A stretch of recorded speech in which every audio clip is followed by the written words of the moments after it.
Docteur, je souffre de vaginisme. Ça fait des années que je n'ai pas eu de rapport sexuel. Mais je n'arrive pas à avoir de rapport sexuel tellement c'est douloureux. La dernière fois que j'étais chez le gynéco, c'était même faire l'examen, c'était compliqué. Et pourtant, j'ai rencontré quelqu'un. Docteur, je l'aime. Je fais comment? Je fais comment? Bon, aujourd'hui, nous allons parler de vaginisme. Donc, si ça vous intéresse, restez connectés. Ça commence tout de suite.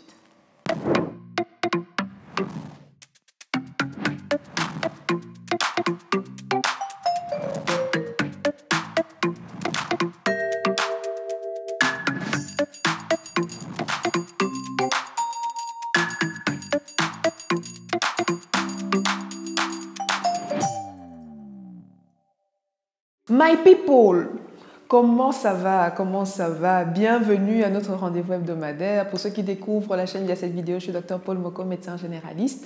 Et sur le Mac Santé, nous parlons de prévention, de lifestyle, de santé et de bien-être intime au féminin. Alors, si ce sont des thématiques qui vous intéressent, je vous invite à faire deux choses, à vous abonner, à activer la cloche de notification pour être prévenu à chaque fois que je poste une nouvelle vidéo, n'est-ce pas? N'hésitez pas également à nous suivre sur nos réseaux sociaux, le Mac Santé sur Facebook, le Mac Santé sur Instagram, pour davantage de contenu didactique au sujet de notre intimité au féminin. Alors, j'ai une nouvelle à vous annoncer avant d'entrer dans le vif du sujet.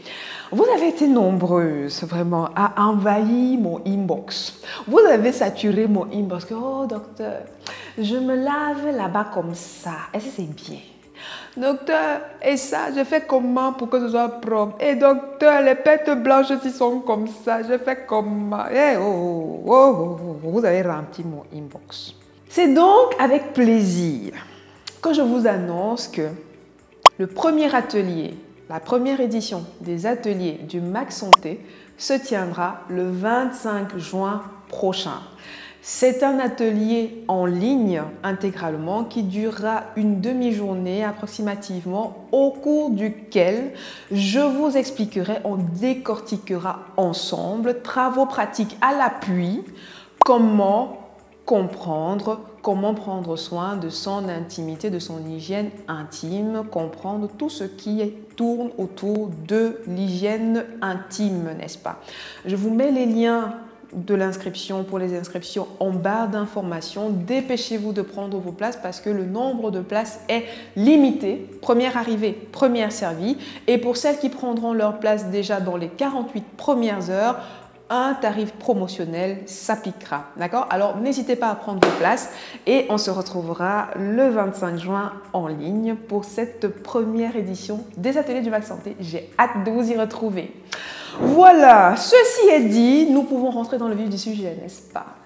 Alors, le vaginisme, qu'est-ce que le vaginisme? On le définit comme une contraction involontaire des muscles périnéaux qui rend toute pénétration vaginale douloureuse, difficile, voire impossible. En français facile, ça veut dire quoi? Ça veut dire que le muscle périnéal, donc le muscle pubo-coccygien, pubis, coccygien, le pubis c'est lorsqu'il est là, coccygien c'est le dernier os de la colonne vertébrale. Donc il y a un muscle qui part du pubis et qui va se fixer à l'arrière, au niveau du dernier os de la colonne vertébrale. Ce muscle-là constitue ce qu'on appelle, si vous voulez, le plancher pelvien, c'est-à-dire le sol du pelvis. En français basique, voilà. Et ce muscle-là va entourer les sphincters. Il va entourer 3 orifices, notamment. Premièrement, je parle des femmes ici, hein, principalement. 3 orifices. L'urètre où on fait pipi, d'où le pipi s'écoule. Le vagin, l'orifice vaginal. Et l'anus, d'accord? Donc, il va vraiment entourer les 3 orifices. Et donc, ce muscle-là, en gros, si vous voulez, il a pour but de réguler, il aide à réguler, il a le rôle de plancher, mais il aide également à réguler tout ce qui est miction et défécation. C'est pour ça qu'après, quand on prend de l'âge et quand on le néglige, on a tendance à faire des fuites urinaires. Okay? Donc, il est important dans la mesure où il permet de réguler tout ce qui est miction, défécation. Mais aussi, il est également important pour tout ce qui est amélioration des sensations vaginales au moment de l'acte sexuel. J'avais déjà fait une vidéo dessus, je vous remets le lien juste là. Donc voilà l'intérêt de ce périnée en fait. Alors, dans le cas qui nous intéresse, dans le cas du vaginisme, ce muscle-là, il est tellement contracté, c'est-à-dire il est contracté comme ça qu'au niveau du vagin, ça devient compliqué. C'est-à-dire, dès qu'on sent que la pénétration va arriver, on a l'impression qu'on va se blesser, en fait. Et du coup, il y en a qui définissent le vaginisme en deux catégories. Vaginisme partiel, vaginisme total. Vaginisme partiel, pardon, on estime qu'on parvient quand même à mettre un tampon ou un doigt. Vaginisme total, c'est que même quand tampon, doigt là, no way, ça passe pas, rien, voilà. Ok. À ne pas confondre avec la dyspareunie, quoique les deux, l'un peut engendrer l'autre et vice-versa. Je m'explique. Dyspareunie, ce sont des douleurs qui sont ressenties au moment du rapport sexuel et qui n'ont pas forcément de lien avec une hypertonicité, une hypercontraction des muscles du périnée. J'avais déjà fait une vidéo sur les dyspareunies, je vous remets le lien juste là. Donc il ne faut pas confondre avec la dyspareunie, qui peut avoir une autre origine. Par contre, sachez qu'une dyspareunie peut engendrer un vaginisme et on peut avoir des dyspareunies parce qu'on souffre de vaginisme. Les deux sont un peu... Bref, voilà. En gros, pourquoi est-ce qu'on hypercontracte son périnée finalement? C'est là que le volet psychologique intervient parce que ça peut venir d'une méconnaissance, le fait qu'on ne connaisse pas à quoi est-ce que son appareil génital ressemble, n'est-ce pas? Il y a plusieurs femmes, plusieurs jeunes filles qui n'ont aucune idée de à quoi peut ressembler leur vulve. Et c'est normal parce que finalement cet organe génital externe, cette partie génitale externe, pardon, est assez bien camouflée que si on ne prend pas le temps de mettre un miroir entre les jambes et regarder, ma foi, on ne saura jamais. Et donc du coup, elles ont une version transformée de leur vulve et le simple fait d'imaginer que quelque chose va passer par là, ça crée déjà un blocage. D'ailleurs, je vous invite à vous procurer mon livre « Bien dans ma fleur torride sur la couette » qui est disponible sur Amazon et au sein duquel je vous explique comment est constitué votre appareil génital, qui est qui fait quoi, pourquoi. Je vous mettrai le lien en barre d'infos. Une autre raison qui peut expliquer ça, c'est un problème d'éducation, de la religion et finalement de l'éducation qu'on reçoit dans notre environnement. Ça me fait penser à une anecdote. Une fois j'allais au culte et puis j'écoutais le pasteur faire sa prédication. Et quand il fait sa prédication, à un moment il dit « Pourquoi croyez-vous que quand l'homme et la femme se retrouvent le soir, ils le font dans le noir ?» Parce que tout ce qui se fait dans le noir, ce sont les ténèbres. Tout ce qui se fait dans le noir, c'est la saleté.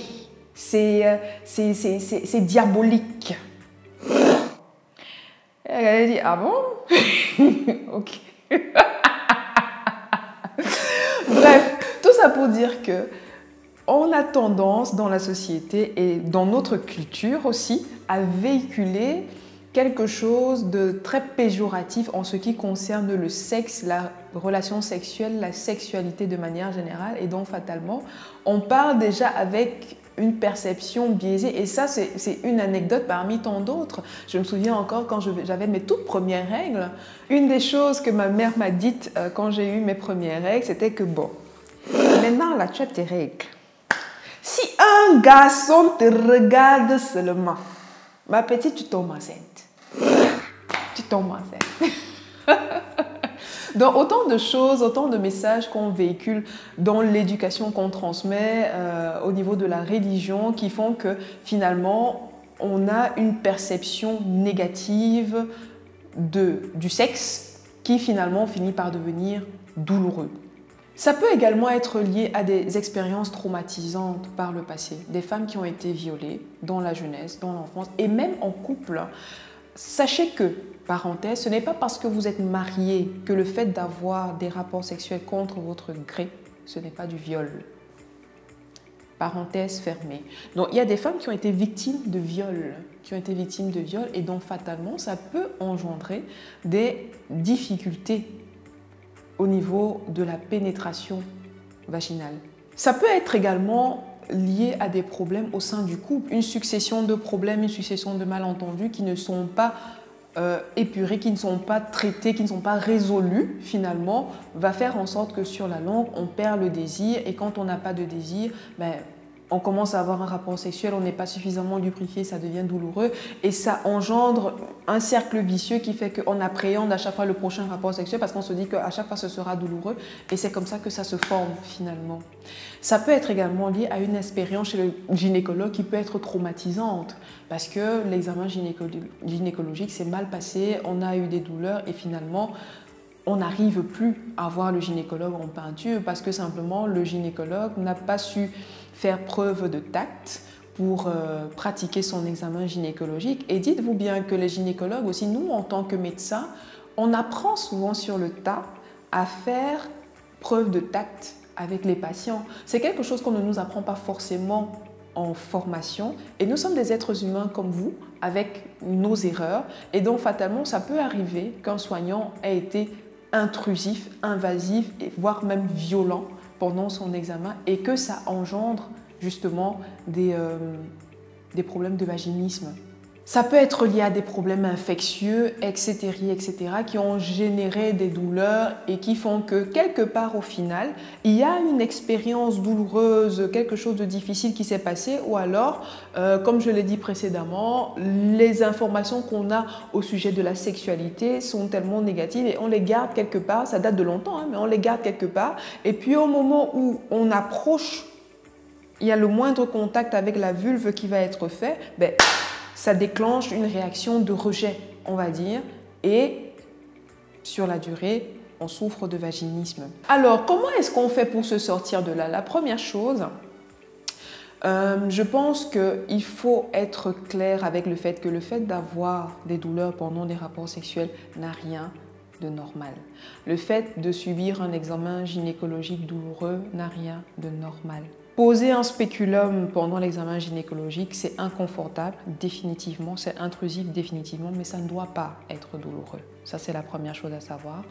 Donc, si vous avez des rapports sexuels douloureux, si vous avez un examen gynécologique douloureux, ça vaut la peine de le dire et de ne pas juste serrer les dents. Dites-le et parlez-en aux professionnels, à des professionnels. Parlez à des professionnels, notamment médecins, parler à des professionnels, notamment psychologues, sexothérapeutes, pourquoi pas, parce que ça va permettre aussi sur la durée de modifier votre perception de l'acte sexuel, du contact avec votre vulve. Okay?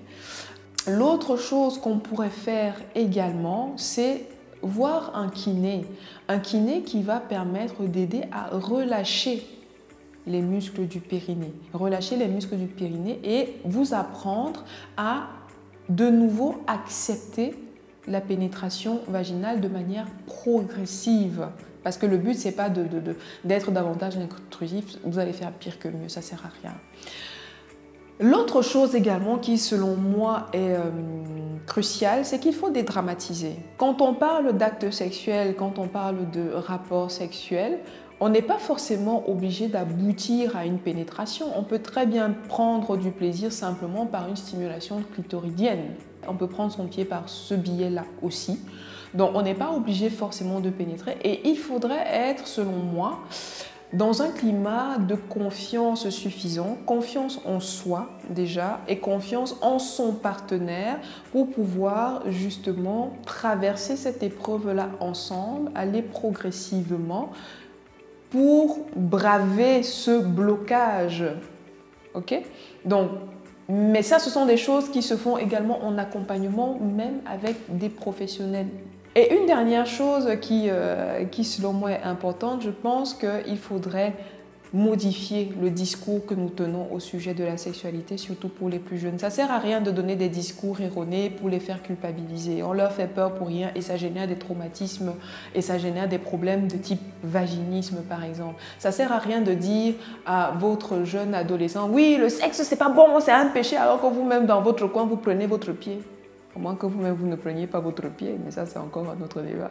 Bref, le sexe, la sexualité, ça n'a rien de mauvais, ça n'a rien de sale. Au contraire, c'est important pour garantir la survie de l'espèce. C'est important, il faut en parler.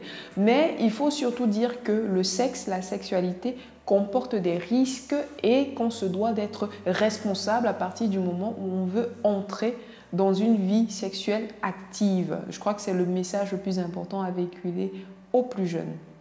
Voilà, c'est la fin de la vidéo. Dites-moi en commentaire ce que vous en pensez. Est-ce que vous avez eu des expériences différentes, autres, en ce qui concerne le vaginisme, vos rapports sexuels? Enfin, pourquoi pas, ce sera intéressant de voir.